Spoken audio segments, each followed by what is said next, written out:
मंच पर उपस्थित सभी सम्मानित अतिथि और इस हॉल में आए सभी प्रतिनिधि, मैं सबसे पहले तो उत्तराखंड की ओर से और अपनी ओर से आप सबको बधाई दे रहा हूँ कि आप काफ़ी देर से आप सब लोगों को भी सुन रहे हैं और आज दिन भर आप लोगों का ये पूरा अभियान चलने वाला है। मैं सबसे पहले तो गोपी भाई को भी धन्यवाद देना चाहता हूँ और न्यूज़ नेटवर्क नई दिल्ली को भी धन्यवाद देना चाहता हूँ कि आज आप सब लोगों ने हमको यहाँ पे बुलाया है। और मैं भी लगभग 4 साल से आपके कार्यक्रम में आता रहता हूँ। कभी आप शिक्षा पे बुलाते हैं मुझे, कभी स्वास्थ्य पे बुलाते हैं, कभी कोऑपरेटिव पे बुलाते हैं। तो अच्छा ये है कि आप लोग कुछ ना कुछ करते रहते हैं। मैंने अभी तक 6 वक्ताओं को सुना, 7वां मैं। तो सबसे पहले तो मैं अपने देश के प्रधानमंत्री जी का धन्यवाद देना चाहता हूँ कि इस 9 वर्षों में प्रधानमंत्री जी ने डिजिटल भारत के लिए बहुत बड़ा काम किया है और आयुष्मान भारत डिजिटल मिशन जो हमारे देश में लॉन्च हुआ है उसमें भी बहुत बड़ा काम हो रहा है। अभी देश के सभी स्वास्थ्य मंत्रियों को मैंने देहरादून में एक चिंतन शिविर में बुलाया था और काफ़ी लोग आप में से भी वहाँ आए थे। वहाँ पे भी काफ़ी चिंतन हुआ कि भाई हमको आयुष्मान भारत से लेके अपने जो स्वास्थ्य सुविधाएं हैं, अपने जो टेली मेडिसिन है, जो आयुष्मान कार्ड बन रहे हैं, जो डिजिटल हेल्थ आईडी बन रहे हैं, इस पे जो है लगभग 2 दिन हम लोग वहाँ बैठे थे। और मैं आप सब लोगों को ये भी बधाई देना चाहता हूँ कि भारत जैसे देश में जब कोविड आया तो तब लग रहा था कि बहुत दिक्कतें आ सकती हैं, लेकिन पूरे देश और विश्व ने ये देख लिया कि भारत कुछ भी परिस्थिति में जो है कितना भी दिक्कतें हो तभी उसका सामना कर सकता है। और अभी हमारे जो आयुष्मान भारत के सीईओ हैं उन्होंने कहा कि लगभग 200 से ज़्यादा करोड़ लोगों पे हमने जो है टीकाकरण किया है। आपको पता नहीं कितना ज्ञान है कि उत्तराखंड राज्य में भी हमने वैक्सीन के पहली डोज 100% लोगों पे लगाए, दूसरी डोज भी 100% लोगों पे लगाए और ऐसी परिस्थिति में लगाई कि हमारी जो भौगोलिक परिस्थितियाँ हैं वहाँ एक गांव में जाने के लिए कई बार 7 दिन लग जाते हैं और तब भी हमारे हेल्थ वर्कर वहाँ गए, घर घर जाके जो है वैक्सीन की डोज लगाई गई। तो बहुत विकट परिस्थितियों में भी काम किया जाता है। और जहाँ तक सूचना प्रौद्योगिकी का सवाल है तो मैं 2-3 उदाहरण देना चाहता हूँ आप लोगों के सामने में कि हमारे राज्य में 1700 वेलनेस सेंटर चल रहे हैं और भौगोलिक परिस्थितियाँ हमारी ऐसी हैं कि एक डिस्ट्रिक्ट हॉस्पिटल में आने के लिए मरीज को कई बार जो है 10 घंटे लग जाते हैं। तो जब से हमने वेलनेस सेंटर बनाए तो वहाँ पे जो भी मरीज आता है वो टेली मेडिसिन से डॉक्टर से बात कर लेता है और आपको ताजुब होगा लगभग 1 लाख से ज़्यादा मरीज एक साल में हम टेली मेडिसिन से उनका उपचार करा रहे हैं। एक बड़ी भारी क्रांति है कि हर मरीज जो एम्स नहीं आ सकता है, जो मेडिकल कॉलेज नहीं जा सकता है, वो जो जिला हॉस्पिटल नहीं आ सकता है, वो जो है अपने घर में रह के ही अच्छे डॉक्टर से जो है परामर्श ले सकता है और हम उसको वहाँ पे इलाज करा सकते हैं। तो एक बड़ा काम जो है स्वास्थ्य के क्षेत्र में हो रहा है।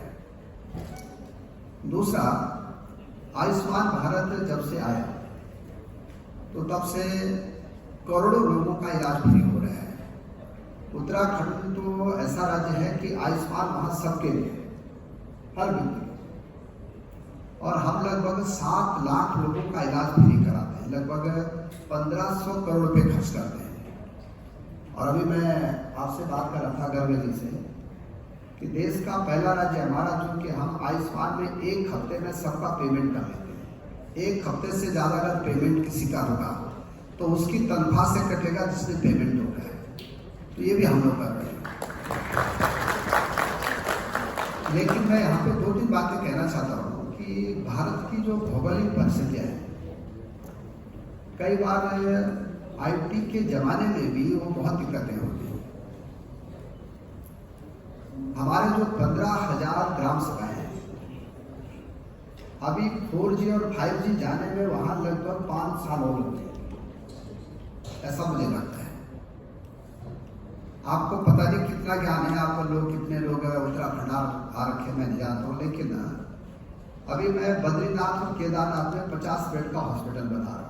वहाँ पे लगभग हमारे 40 लाख यात्री आ जाते हैं। आपको ताजुब होगा, 3 साल हो गए अभी तक हम हॉस्पिटल नहीं बना पाए। वहाँ लेंटर जो है 3 ही मंजिल पड़ा है, क्योंकि वहाँ 90 दिन काम हो गए और 9 महीने क्या रहता है, या तो बर्फ रहती है या बारिश रहती है या बंद रहता है। कई बार मैं ये भी सोचता हूँ कि जब मैं कहता हूँ कि साहब हमारे यहाँ की सड़क बनने में 2.5 साल लगेंगे, तो लोग मेरी तरफ देखते हैं, बस 2.5 साल में सड़क बनेगी वहाँ की। लेकिन दिक्कत ये है कि 40 लगभग 100 दिन ही काम हो पाता है वहाँ पे। तो जो हम बद्रीनाथ केदारनाथ में हॉस्पिटल बना रहे हैं, वो अब 30वें साल में क्या है, फंक्शन में है। और जब फंक्शन में आएगा तो ये भी देखना पड़ता है कि वहाँ जिस डॉक्टर को भेजना है वो जो है 12,000 फीट पे रह पाएगा कि नहीं पे रह पाएगा। ये भी देखना पड़ता है कि उसकी उम्र अगर 40 साल से ज़्यादा है तो उसको वहाँ भेजना है कि नहीं भेजना। पता चला है कि उसके इलाज के लिए फिर एक दूसरा डॉक्टर भेजना पड़ रहा है। ये जो परिस्थितियाँ है भारत की, ये बहुत भिन्न है। और अभी मैं अपने गर्व साथ से कह रहा था कि देहरादून और दिल्ली में एक बैग सीमेंट का जो 500 रुपये का है, वो बद्रीनाथ जाते जाते जो है 2200 रुपये का हो जाता है। केदारनाथ जाते जाते वो 3,000 रुपये का हो जाता है। तो हम जो IT की बात कर रहे हैं, जो हम सूचना प्रौद्योगिकी की बात कर रहे हैं, हमारे यहाँ अगर एक बार लैंड वो हो गया क्या आपदा या बारिश ज़्यादा हो गई या बर्फ पड़ गई, तो 6 महीने तक फाइबर का भी पता नहीं चलेगा, नेटवर्क का भी पता नहीं चलेगा कि कहाँ चले गए। तो ये जो दिक्कतें हम लोगों की, ये भी एक बहुत बड़ी चैलेंज है हम लोगों की। और मैं तो अब इस भरोसे पे हूँ कि सैटेलाइट से कोई अच्छा एक सिस्टम आ जाए कि हम जो है सूचना प्रौद्योगिकी में और अच्छा काम क्या कर सकते हैं। तो मुझे लगता है कि काफ़ी चीज़ें फिर हमारे चैलेंज कम हो जाएंगे। एक मैं आप लोगों को ये भी बताना चाहता हूँ कि हमने भी ड्रोन पे बहुत काम किया है उत्तराखंड में। और आपने देखा होगा कि कई अखबारों ने भी ड्रोन पे बहुत लिखा है हमारे राज्य में। नेशनल TV ने भी दिया उसको, नेशनल अखबारों ने भी दिया है। आप लोगों ने वैक्सीन को भी ड्रोन से भेजने का काम किया है। अभी TB के मरीजों को जो दवाई भेजते हैं, हम लोग भी ड्रोन से भेज देते हैं कई बार, लेकिन उसके लिए ड्रोन पॉलिसी बना रहे हैं। कई बार क्या है कि अगर कोहरा आ गया तो ड्रोन को फिर वापस मंगाना पड़ता है। कई बार कोहरे में पता नहीं चलता है कि ड्रोन कहाँ चला गया है। ये जो दिक्कतें हैं हमारी, ये भी हमारे लिए बड़ा चैलेंज है। तो मुझे लगता है कि आज हम जो सब लोग यहाँ बैठे हैं, नीति निर्धारक भी हैं, नीति आयोग के लोग भी हैं और हमारे सचिव लोग भी हैं। पंजाब के यहाँ पे सचिव भी आ रखे हैं, मध्य प्रदेश से भी आ रखे हैं, उत्तर प्रदेश से भी आ रखे हैं, सभी लोग आ रखे हैं। मुझे लगता है कि भारत जैसे विविधता वाले देश में हमको ये भी देखना पड़ेगा कि वहाँ की परिस्थिति जन हमको क्या करना चाहिए। और मुझे लगता है कि जब से देश में माननीय प्रधानमंत्री जी ने सरकार संभाली और मनसुख भाई मांडविया जी जब से हमारे स्वास्थ्य मंत्री बने, तो ये तो है कि स्वास्थ्य में बहुत काम हुआ है। पहले हमारे पूरे देश में 47,000 बच्चे MBBS करते थे। आज पूरे देश में 1,07,000 बच्चे हर साल MBBS करते हैं। पहले 29,000 बच्चे MD करते थे, आज 63,000 बच्चे MD करते हैं। पहले 340 मेडिकल कॉलेज थे, आज 700 मेडिकल कॉलेज हो गए हैं। हर जिले में मेडिकल कॉलेज हो गया है। तो काम तो बहुत हो रहा है, लेकिन हमको इन दोनों के बीच में सामंजस्य बिठाना पड़ेगा कि हम हॉस्पिटलों में जाता हूँ मैं, पर डे 2 हॉस्पिटल में जाता हूँ। कई बार देखता हूँ मैं कि एक डॉक्टर खाली फोन पे लगा है, खाली बैठा है। एक डॉक्टर की इतनी भीड़ है तो 200 लोग खड़े क्यों? अब हमको ये भी देखना पड़ेगा कि एक डॉक्टर कितने मरीजों को देख पाएगा। नहीं तो कई बार क्या होता है, आप लोग कभी जाना कभी हॉस्पिटल में, तो जब डॉक्टर 40 से ज़्यादा मरीजों को देखने के लिए बैठा रहता है, तो फिर वो देखता नहीं मरीज की तरफ, तो वो खाली देख के पर्चा लिखता रहता है। क्योंकि कितने मरीजों को देखेगा। तो ये भी हमारी परिस्थितियां हैं। लेकिन अब आभा के आने के बाद अब हम ये कर रहे हैं कि 100% आभा अगर हो जाए सब, हमारे राज्य में अभी लगभग 39 लाख लोगों ने आभा आईडी बना ली।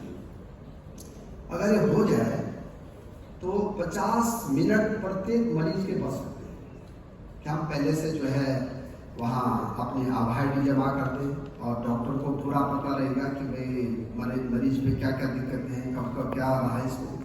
तो ये जो क्यों है ये भी हम कम कर सकते हैं, और ये तभी हो सकती है जब हम सूचना और प्रौद्योगिकी का बहुत अच्छा इस्तेमाल कर सकें। उसके लिए भारत सरकार भी निरंतर प्रयासरत है, हम लोग भी हैं।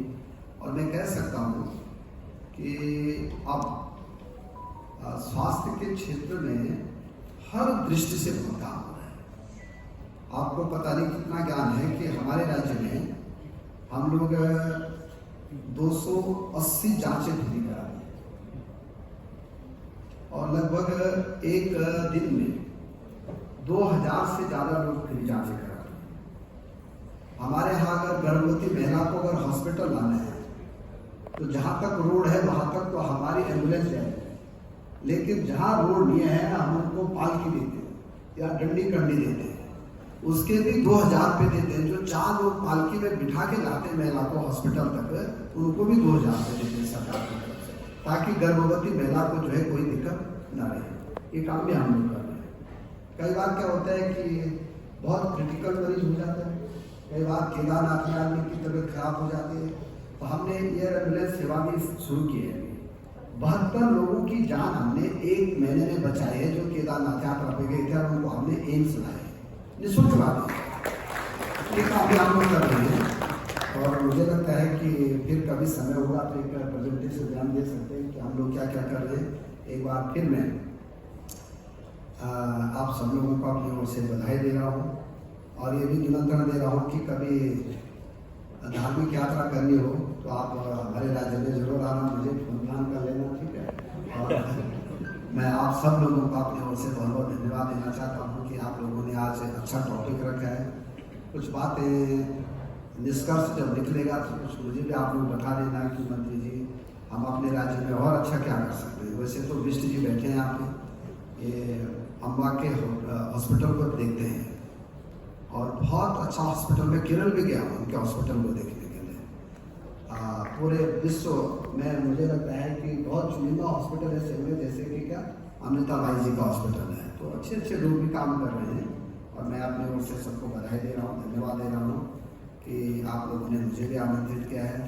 आज किसी कारणवश हमारे केंद्रीय मंत्री माननीय बघेल जी हमारे बीच में नहीं आ पाए, मैं उनकी ओर से भी आप सब लोगों को बधाई देना चाहता हूँ। सबका बहुत बहुत धन्यवाद। भारत माता की जय। बहुत बहुत धन्यवाद doctor Dhan Singh Rawat, honourable minister of health and education government of Uttarakhand. पिछले 1 घंटे के ऊपर से हम लोग जो डिस्कस कर रहे थे कि कैसे we can transform health care technology के हेल्प से, कहाँ डॉक्टर गर्ग और डॉक्टर गर्ग इंक्लूसिवली। जब हम मंत्री जी को सुन रहे थे तब वो पता चला कि what is the power of technology, how it can actually transform the health care. 1 lakh लोगों से ज्यादा को टेलीमेडिसिन के द्वारा अटेंड किया गया है। So just for the sake of letting Todd earn the rich from understand, Honorable Minister was saying that how they are using technology in a difficult terrain of Uttarakhand. More than 1 lakh people has been addressed through telemedicine. Here, Ambulance talked about from the holy pilgrimage of Kedarnath Mandir, how they have taken, and also 100% vaccination of both the doses in the state of Uttarakhand. He talked about the difficult terrain of Uttarakhand.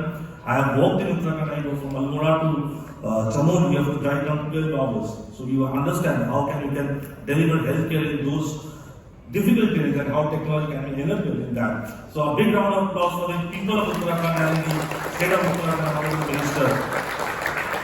I would like to request मंत्री आपको अनुरोध करेंगे कि जो हमारे speaker इनागुरल के उनके एक छोटा सा टोकन अप्रिसिएशन देंगे। Can we have the speaker on stage please?